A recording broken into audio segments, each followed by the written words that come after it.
What's going on YouTube? It's EDC Central Oregon back again with another video, and today I'm going to go over things I wish I knew before I started to conceal carry my weapon.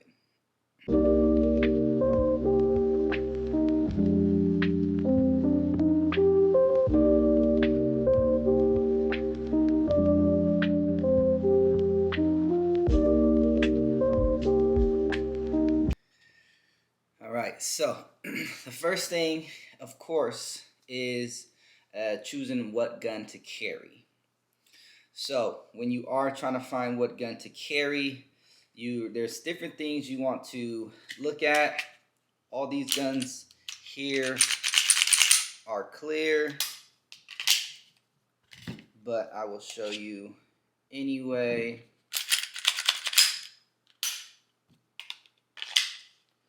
Because I don't know if we get in trouble for that, or if it's just because people comment and say stuff. I don't know. I want to take my chance. All right, so when we are choosing the gun you want to carry, so you want to think. So first, what I made the mistake of was I was seeing guns. I'm watching YouTube. I'm seeing people with guns. I'm seeing everybody's suggestions, and I'm seeing what works for everybody else. And I'm online or I'm walking into the gun store and I'm just buying it. Yeah, I'll grab it, feel it. Oh yeah, that feels good, and then I will buy it. But when I finally take it to the range, I didn't like how it shoots. I didn't like how it felt.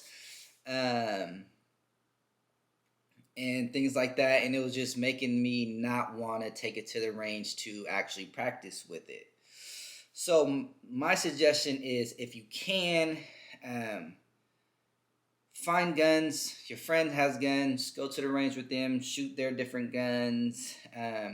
There's different ranges that let you rent out guns and things like that. So that way you can get a feel for these guns before you actually purchase them to begin to train with them, conceal carry, and things like that. Think about what size gun. This one is a Ruger Max 9. This one is a really small fitting gun. Has a little bit of kick to it because of that. So the smaller guns tend to have more kickback than our more full-size guns. This one is still considered compact. And then here we have a Glock 27, which is bigger than this one, wider than this one. It's a 40 Smith & Wesson, so it still has that kick, but you can control it a little bit more, just because it is a little bit bigger gun, still compact.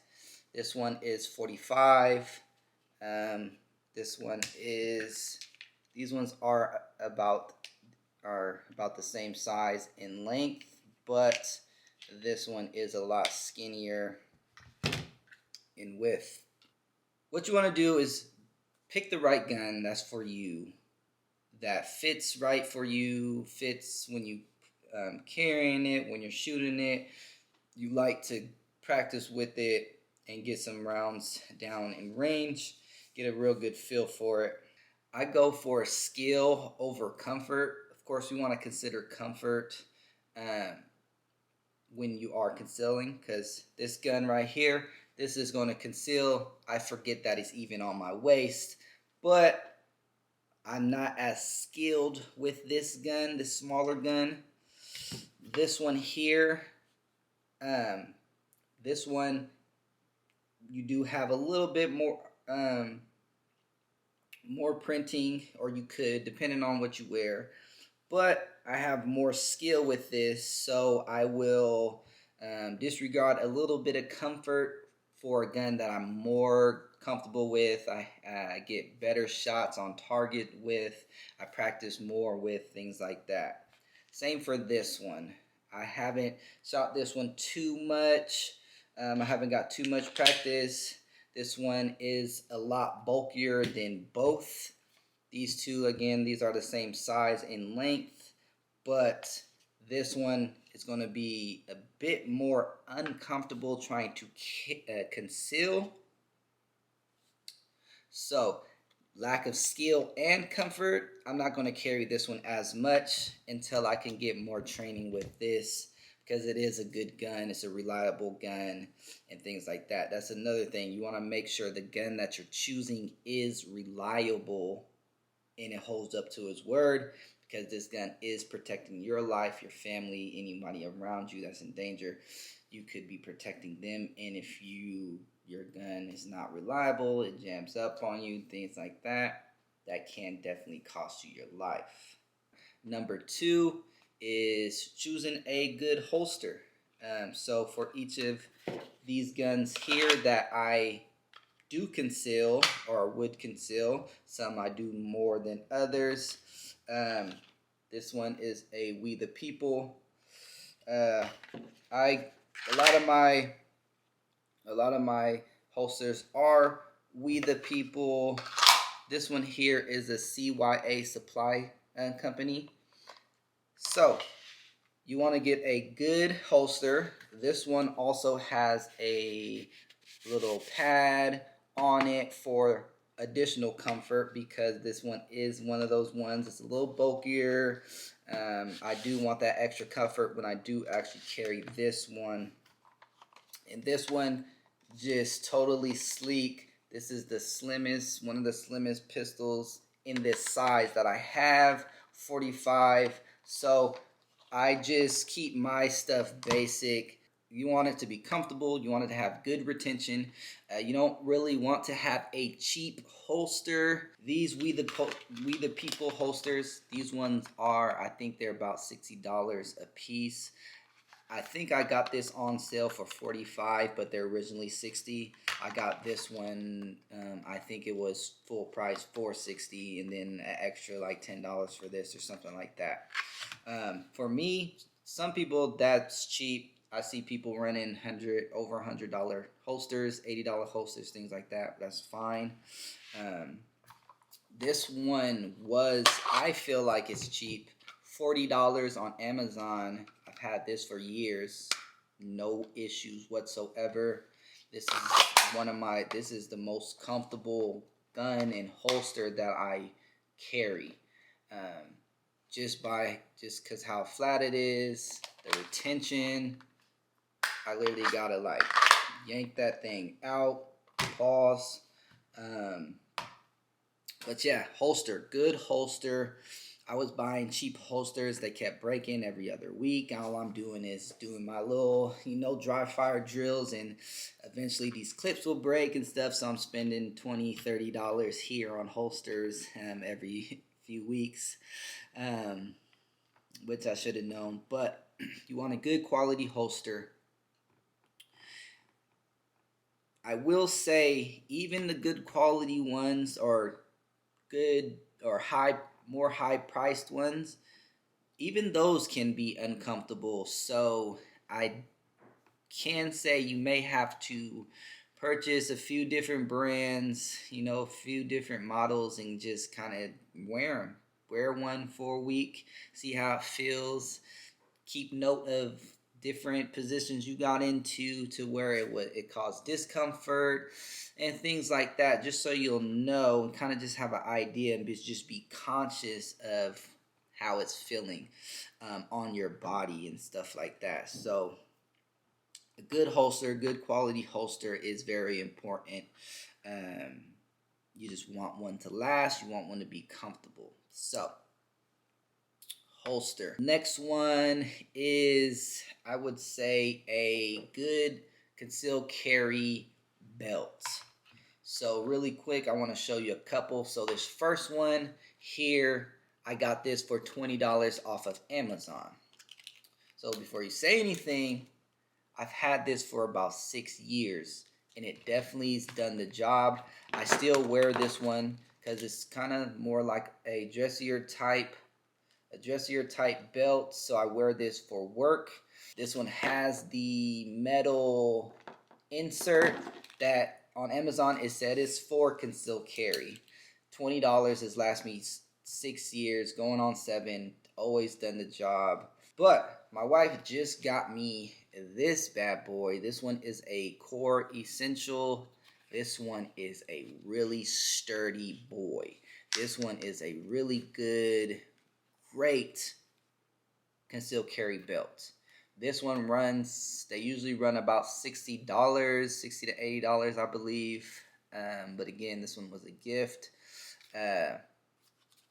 Solid belt. I wear this. Sometimes I wear it for work when we do casual Fridays and things like that. I'm not all dressy, but I wear this any after work, on weekends, any other day that I'm just wearing jeans and stuff. I'm gonna rock this one, and this keeps your gun. This keeps everything just in place, right up on your body.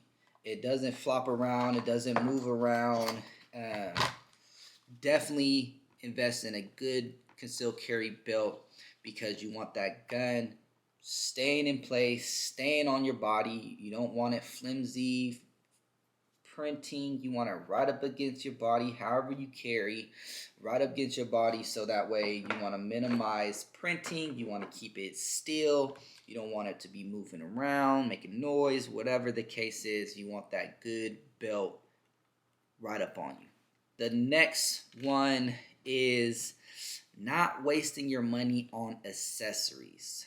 I keep my iron sights. I don't have an optic on my concealed carry. I don't have a light on my concealed carry. On this one that I conceal carry the most. This one, I do have a light on it. I was considering carrying this. I was trying to get a good feel for it. That extra light creates a lot of bulkiness. As you can see, a lot of bulkiness on this holster and in my pants. Pause. But so I don't carry this one as much. Here and there I would, just because I want to try to see if I can just keep getting used to the feel. You kind of got to just thug it out a little bit. But if it's just not comfortable, don't force yourself. Don't be in pain and stuff like that. But I did this thing where I'm seeing everybody with the optics, everybody with the lights. I have guns with all that. I just don't still carry it because I go with comfort more than with having a gun with all the things. People carry with all the attachments just fine. Big old lights up front, big old optics up top. They carry just fine. Have an extra mag, sidecar, all that things, and they do just fine. But for me, I just keep it simple. Simple. I don't want to buy all these things just because everybody has them, which I did. So I did all that and I was carrying it. It just wasn't comfortable for me. So I went back to just the plain Jane iron sights. The biggest thing, I got some goon tape on it. You know, I do want to change out the trigger shoe, not the actual trigger, because I don't like to. That's another thing, changing out the internals and, you know, putting all these parts on it.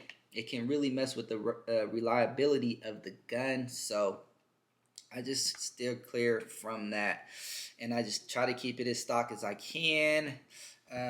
For the most part, this one, I have an extended mag release on this one, and then I do have a tungsten guide rod on that. So that's the only things changed with this one, and I have no issues in it. I put plenty of rounds downrange, no issues. So that is as far as I'll go with my carry gun. But those fun range guns, optics, lights, changing everything out, just, you know, messing with the Gucci Glocks, stuff like that, I will rock with that. So carry gun, I just keep it simple. I have a flashlight that I keep on me if I need a light. and I just constantly practice with the iron sights. I get my shots on target, and most threats you're going to be within 10 yards. So a red dot, it helps, it will help. But if real life scenarios within 10 yards, really you got to pick it up, point at them, and fire for the most part. Uh, the last thing that I highly recommend, and I wish I did from the very beginning, I do plenty of it now, is dry fire. I come from the era where people were saying how bad dry firing was for your gun. You can break your gun, things like that. That's not true. Dry fire, get in that practice mode where you got your gun on your hip, unloaded, of course, and you're drawing from the hip, dry fire, put down, draw from the hip, dry fire, put down, all those things. You want to practice that just as much, if not more, than practicing at the range as well. Being able to get that shirt up, get that gun out, point, aim on your target, shoot is critical in your life defense. Dry fire, dry fire, dry fire. That is important. That's that time it takes for you to lift your shirt, get your gun, get on target is very, very, very detrimental to your health. You can't protect yourself if you can't get to your gun in time faster than the bad guy that is threatening your life or coming to take your life, something like that. Make sure you dry fire, you do those hip draw reps, whatever you want to call them. Make sure you do that. The last thing, it's not really a wish I knew, but it is something that I wish I kind of incorporated with concealed carry. Getting you a good concealed carry bag. So I recently, not too recently, but fairly recently got into the concealed carry bags because I was still even in the summer, tighten up my shorts real good and try to conceal carry. I'll just switch to a smaller gun, something that won't let it hang and things like that. Instead of using the full size gun that I wanted to carry with, just having it into the bag.